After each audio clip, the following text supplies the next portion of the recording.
عائشہ رضی اللہ تعالی عنہا حضور اکرم صلی اللہ علیہ وسلم کا ارشاد کرتی ہے کہ ہر چیز کے لیے کوئی شرافت و افتخار ہوا کرتا ہے جس سے وہ تفاخر کرتا ہے کیا کرتا ہے.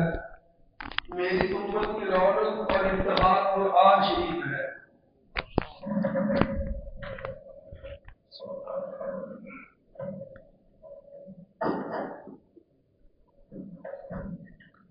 صلی اللہ رسول الکریم آباد. حدیث مبارکہ آپ نے تلاوت کی ہے. اللہ نے ہر قوم کو اور ہر مذہب میں کچھ ایسی چیزیں رکھی جس پر وہ فخر کرتے ہیں، ان کو ناز ہے کہ ہمارے پاس یہ چیز ہے. عیسائیوں کو ناز تھا کہ ہمارے بڑوں کے لیے آسمان سے دسترخوان اترا، مائدہ، جس سورہ مائدہ میں اس کا ذکر اس لیے مائدہ کہتے ہیں. آج تک وہ فخر مناتے ہیں. لہٰذا ان کا ایک تہوار ہے جس کو ایسٹر کہتے ہیں. ایسٹر، وہ ایسٹر کا یہی تہوار ہے کہ اس موسم میں حضرت عیسیٰ صلی اللہ علیہ وسلم کی درخواست پر اللہ نے آسمان سے دسترخوان نازل کیا تھا. انزل علینا مائدۃ من السماء، اللہ دسترخوان نازل کرے. ان عید اللہ واخنا، وہ ہمارے لیے اور اگلوں کے لیے پچھلوں کے لیے عید ہو. اس طرح عیسائی لوگ، یہودی لوگ تھے، جس دن ان کو نجات ملی اس دن پر فخر کرتے تھے. تو پیغمبر صلی اللہ علیہ وسلم نے فرمایا کہ میری امت کا افتخار قرآن مجید ہے، اس لیے کہ اس سے اونچی کوئی کتاب نہیں آئی، اور یہ وہ معجزہ ہے جو قیامت تک کے لیے برقرار رہنے والا ہے. اور اللہ نے اس کی حفاظت کے طریقے بھی عجیب عجیب رکھے. باقیوں کی حفاظت کے طریقے اور تھے، وہ لکھ کر تھے کتابت کی شکل میں. نادا کتابتوں میں غلطیاں ہو گئی، کچھ آمدن کر دی گئی، کچھ خطا ہو گئی، لیکن اس لیے زبانی ہے. رسول اللہ صلی اللہ علیہ وسلم پر بھی زبانی نازل ہوا اور آپ نے امت کو زبانی پڑھایا. کتابی شکل میں تو بہت بعد میں آیا ہے. تو زیر و زبر تک اس کا محفوظ ہے، زیر و زبر تک. اور ہر سال رمضان کا جب مہینہ آتا ہے پوری دنیا میں قرآن مجید کی رونقیں زندہ ہو جاتی ہیں. پورے عالم میں دنیا کو خطہ نہیں ہے جہاں قرآن مجید تراویح میں پڑھایا نہیں جا رہا ہے اور لوگ اس کی کثرت سے تلاوت نہیں کر رہے. اور آپ نے ترغیب بھی دی ہے کیونکہ یہ مہینہ ہی قرآن کا مہینہ ہے. تو ہمارا افتخار جو ہے وہ اللہ کا کلام ہے. جو حسن فرمایا کہ یار آپ نے ایک حدیث بڑی عجیب ارشاد فرمائی کہ ہر نبی کو اللہ نے کوئی معجزہ دیا تھا جس کے ذریعے اس نے لوگوں کو قائل کیا کہ میں اللہ کا نبی ہوں. ہر ایک کو معجزہ دیا گیا. اس السلام کو معجزہ دیا گیا، نوح علیہ السلام کو معجزہ دیا، عیسیٰ سب کو معجزہ دیے. ان معجزات کے ذریعے فخر وہ لوگوں کو بتاتے کہ ہم اللہ کے بھیجے ہوئے ہیں.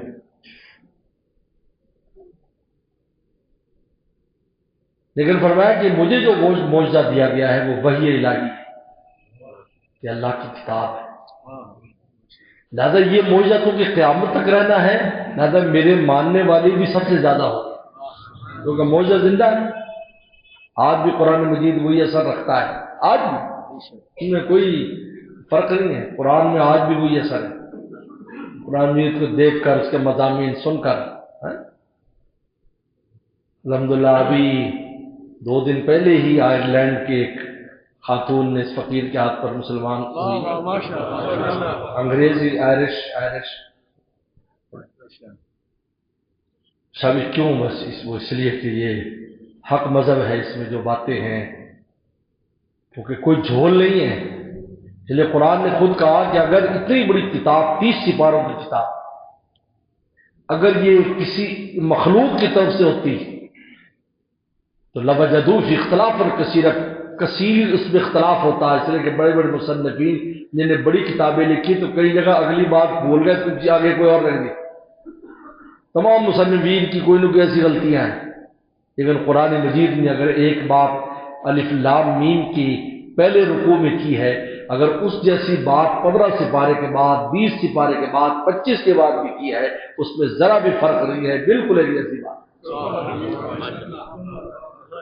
اس لیے کہ اللہ فرماتی ہے میرا بھیجا ہوا کلام ہے، لا یضل ربی ولا ینسى، اللہ تعالیٰ بھول چوک نہیں ہوتا۔ اللہ تعالیٰ مخلوق ہے کہ بھول دیتا ہے، پہلے کیا لکھا تھا آگے کچھ اور لکھ دیتا ہے، اپنی ہی نفی کر دیتا ہے۔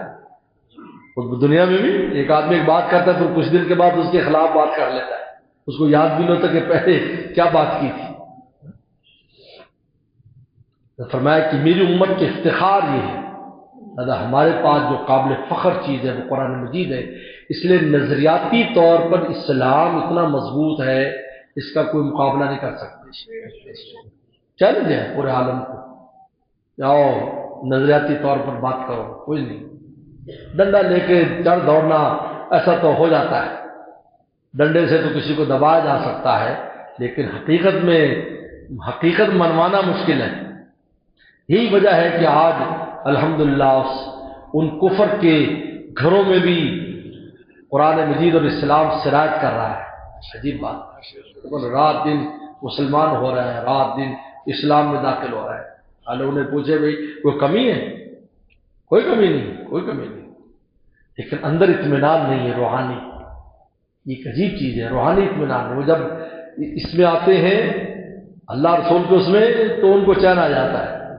یہ امریکہ کا قصہ بڑا مشہور ہے کہ وہ ایک جگہ نماز پڑھ رہے تھے تو وہ لڑکیاں انگریز گزر رہی تھیں، انہوں نے دیکھا یہ اندر کیا، انہوں نے سمجھا شاید یہ کہ بھی کوئی مشق کرا رہے ہیں، کوئی یوگا شوگا ہو رہا ہے، تو وہ بھی پیچھے ویسے ہی شروع کر دیا، ویسے شروع کر دیا۔ تو انہوں نے کہا بھئی تم یہاں کہاں گھس گئے بھئی؟ تو انہوں نے کہا کہ ہم نے یہ یوگا جو کیا ہے تمہارا، تو ہمیں ایک عجیب سا سکون محسوس ہوا جو زندگی میں کبھی فیل نہیں کیا، حالانکہ مسلمان بھی نہیں ہے۔ یعنی اسلام کے اعمال ظاہرہ بھی اتنے خوبصورت ہیں کہ اگر اس پر بھی کوئی عمل کر لے تو وہ بھی فائدہ محسوس کرتا ہے۔ بلکہ حاجی امداد اللہ مہاجر مکی رحمہ اللہ تو لکھا ہے کہ کافر بھی اگر لفظ اللہ کہے گا تو اس کو بھی سکون ہو جائے گا، نام اللہ کا ایسا ہے، اپنا اثر دکھائے بغیر رہتا نہیں ہے، ایسا نام ہے، اس کو بھی سکون ہو جائے گا۔ میں پہلے بھی بتایا کہ ہمارے جو ہے سندھ میں ہمارے ایک مرید تھے حاجی صاحب، بڑی عمر میں مجھ سے پھر بیعت ہوئے، وفات پا گئے، ہندو تھے، ہندو۔ تو میں نے اسے پوچھا تم مسلمان کیسے ہوئے؟ انہوں نے کہا کہ مجھے پریشانی آتی تو میں اپنے میں جو مندر تھا، مندر کی ذمہ دار بھی میں تھا کیونکہ مالدار فیملی تھی، خرچ کرتے تھے۔ برہمن اوپر والی کاسٹ ہوتی ہے، ایک کشتری ہوتا ہے اور ایک کے نیچے والے سب سے لو کاسٹ ہوتے ہیں، ان میں کاسٹیں۔ چابی میرے پاس ہوتی تھی تو میں بتوں کا آگے بڑا روتا بہت کچھ، رات کو چونکہ چابی ہوتی تھی میرے پاس، لیکن میرے کام نہیں ہوتے تھے۔ تو میں نے کہا مسلمانوں سے بھی جا کر کوئی منتر پوچھنا چاہیے، کیونکہ ان تو جادو منتر بہت ہوتا ہے۔ تو کہا کہ مجھے ایک مولوی صاحب نے قل واللہ یاد کرا دی، مجھے تو پتہ نہیں تھا قل واللہ، میں نے 2-4 دن محنت کر کے یاد کر لی۔ اب کوئی کام پڑتا میں قل واللہ پڑھتا، میرا کام ہو جاتا۔ اب اس کو کیا پتا بھی سارا کچھ اسی میں تو ہے، ہر اسی میں تو ہے۔ ایک صحابی قل واللہ بہت پڑھتے تھے، اس نے فرمایا قل واللہ سے تیری محبت تجھے جنت لے جائے گی۔ 3 دفعہ پڑھنے سے پورا قرآن کا اجر ملتا ہے، کیونکہ جو اصل قرآن کا مضمون ہے شرک سے پاک ہونا، وہ اس میں اس مضمون کا بیان ہے۔ سورہ اخلاص کہتے ہیں، اخلاص شرک کے مقابلے پر ہوتا ہے، یاد رکھو، اخلاص و مقابلہ شرک ہوتا ہے، شرک حقیقی ہو یا شرک جو نا وہ ظاہری ہو، جس طریقے پر غیر اللہ کی عبادت کرتے ہیں، ریاکاری، وہ بھی شرک کی قسم۔ خیر، 2 یاد کرا دیا۔ مجھے کوئی کام کر تو میں قل واللہ پڑھ لیتا۔ پڑھتے پڑھتے میرے دل میں ایک بات ایک دن آئی کہ میں یعنی بتوں سے تھوڑی چھیڑ چھاڑ کرتا۔ ایک دن میں نے ڈنڈا لیا، بند کر کے سب کی پٹائی کی، پھر میں نے قل واللہ پڑھ لی تو مجھے کچھ بھی نہیں ہوا۔ ہمارے زندہ وہم تھا کہ اگر پیٹھ بھی کر لے تو گائے مر جائے گی، بھینس مر جائے گی، مجھے کچھ بھی نہیں ہوا، میں تو پٹائی کی۔ پھر تو میرا مشغلہ ہو کر روزانہ کسی کی نہ کسی کی دھنائی کرتا تھا میں، اور تھا بھی میں ذمہ دار، چابی بھی میرے پاس ہے۔ پھر یہ بات میں نے کسی مولوی سے، یار یہ ہے کیا چیز ہے جو تمہیں یاد کرے؟ انہوں نے کہا ظالم یہی سارا کچھ ہے، اس میں یہی تو ہے، چھوڑ دیں کو تم تو کو۔ کہتے میں نے اسلام قبول کر لیا۔ پھر اس فقیر سے وہ بیعت ہو گئے اور ماشاءاللہ 200 کے قریب ہندو ان کے ہاتھ پر مسلمان، اور انہوں نے مکان بنا کر دیا ان کو۔ اللہ نے چاولوں کے بہت بڑے کاروبار تھے ہمارے یہاں کے، چاولوں کاروباریوں کے پاس بھی آتے تھے، کہتے تھے میں مولانا کا مرید ہوں، تو ہمارے لوگ بھی حیران ہوتے تھے بھائی حضرت نے کام کی اتنی دور جا کے پکڑا، یہ تو اللہ کا فضل ہے، ہم تو آئرلینڈ میں جا کے پکڑ لیتے ہیں، یہ تو پھر بھی پاکستان اللہ کا فضل ہے۔ یہ اسلام مطلب ہے کہ اسلام پھیل رہا ہے، نظریات کیوں؟ اس لیے پر قرآن اس کا کوئی مقابلہ نہیں کر سکتا، چیلنج ہے، ایک آیت لے آؤ، 10 آیتیں لے آؤ، 1 سورت لے آؤ، آج بھی چیلنج ہے، پوری دنیا موجود ہے، لگاؤ زور۔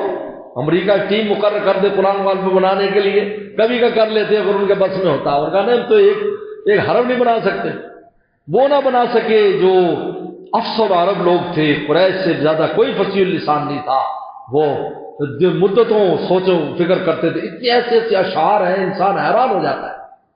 عربی شاعری دنیا کی سب سے اونچی شاعری ہے، اس سے اونچی کوئی شاعری نہیں، باقی تو تکڑ ہے، اس کے بعد اردو کا نمبر، اور فارسی کا، اور پھر اردو ہے، انگریزی میں تو ہے ہی نہیں، یہ انگریزی میں کوئی شاعری نہیں ہے، یہ عجیب ہے، ان کے تو جملے ہی نہیں ملتے، بلکہ اس سے جملے تو ہم بنا لیتے، میرے شیخ بنا دیا کرتے تھے۔ ہمارے اشعار بھی آدھے انگریزی کا ہے، اس نے کہا کہ کم ہیئر، وہ نوجوان تھا پھر اللہ والا ہو گیا، اس کی پوری یار نے کہا کم ہیئر، نے کہا نو پلیز، نے کہا کیا وجہ؟ خوف خدا۔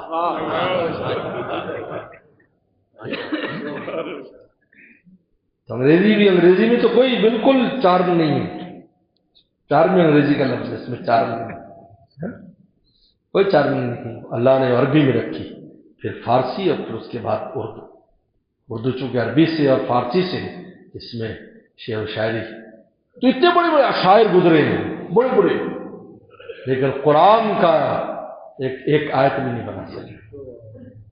فرمایا یہ معجزہ یہ میرا بنایا ہوا ہے، تم بندے بنا ہی نہیں سکتے، بنا ہی نہیں سکتے۔ تو بہرحال قرآن مجید سے خصوصی تعلق رکھنا چاہیے، ہمیں قرآن مجید سیکھنے میں سکھانے میں اپنا حصہ رکھنا چاہیے، خود بھی سیکھے سکھائے اور اولادوں کو بھی سکھائے، پہلے نمبر بھی اس کو ترجیح دو، بعد میں باقی کام میں منع تھوڑی کرتا ہے، لیکن قرآن مجید تو آنا چاہیے نا۔